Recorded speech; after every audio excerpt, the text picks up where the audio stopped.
Hello and welcome to Primary Sources. I'm Sandy. As researchers and genealogists, we spend all of our time looking in the past.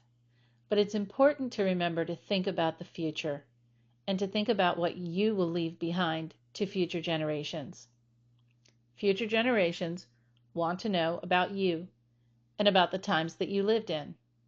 They want to know about your favorite foods, your favorite songs, the sports you played, the people you knew, where you went to school, where you worked, and everything about you. Those same things that we research about our ancestors. One great way to make sure that you leave something meaningful behind for future generations is to write letters and to actually mail them. But what to write? In these short videos, we'll discuss a topic or two for letter writing, and hopefully you'll find some inspiration in the discussion. Maybe you'll also find some inspiration in taking a thorough look at a fountain pen ink.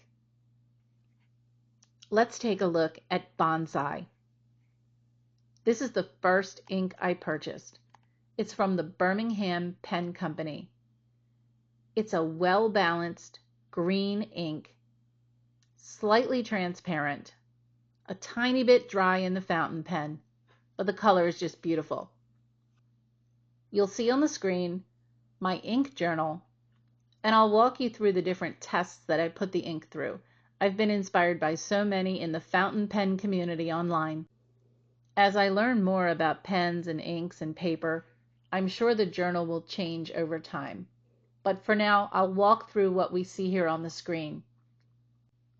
Here in the center of the page, you'll see a bright white note card. This is a 100% cotton note card. The cotton drinks in the ink and you can completely saturate the note card.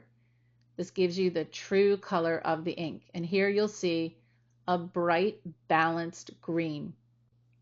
On the right side of the journal, you'll see the ink on a 1x1 square of the cotton note paper, and beneath it, a 1x1 square of bright white paper.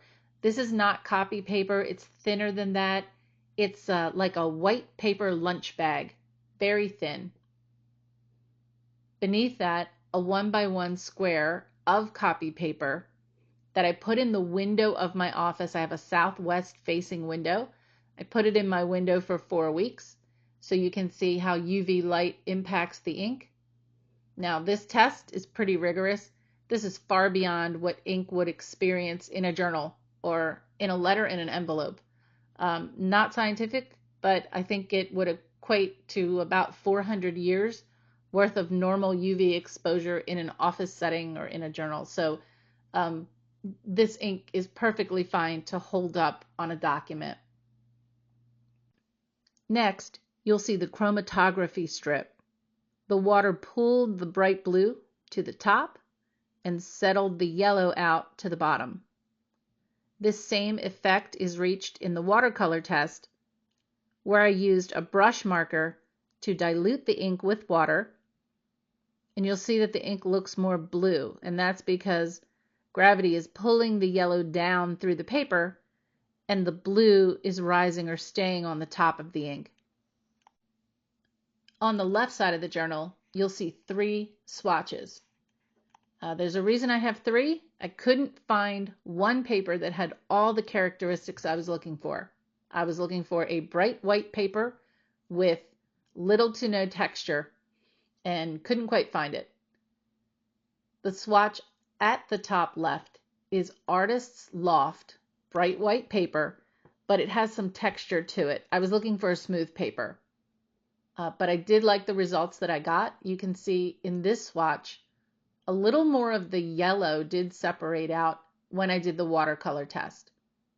I think of the 3 swatches, this one has a little bit more of an overall balanced tone.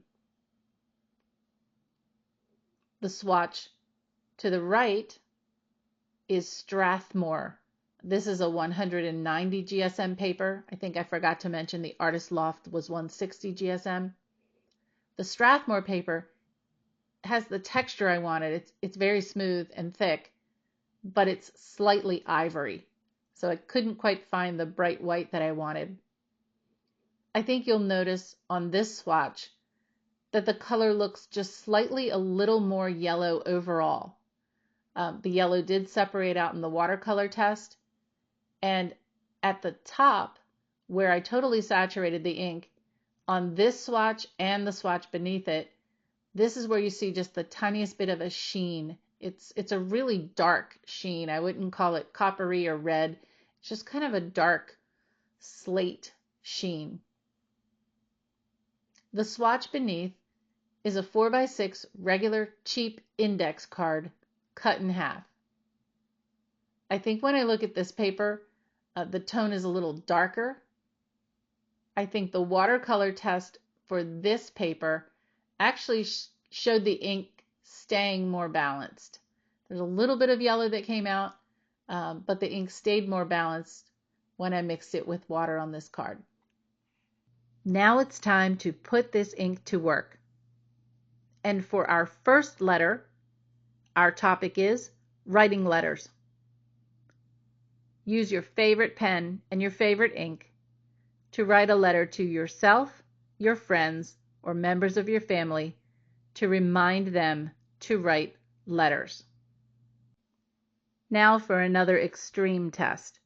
I wrote 2 identical letters. One of them I will mail. The other one was submerged in cold water for 30 seconds and then rinsed. This is to test the water resistance of the ink. This ink has very little water resistance, and you can see just a few of the words are still visible. One last test. If you're like me, you love your fountain pens, but you also love your highlighters. And sometimes the two don't mix. As you'll see here, Bonsai by the Birmingham Pen Company holds up extremely well to a highlighter. Thank you for joining me for this video. This is new for me. I'm talking unscripted. I'm using a brand new document camera, and I'd like to know what you think, so please leave a comment. I hope you found something interesting in this video, and I wish you all the best in your research. Take care.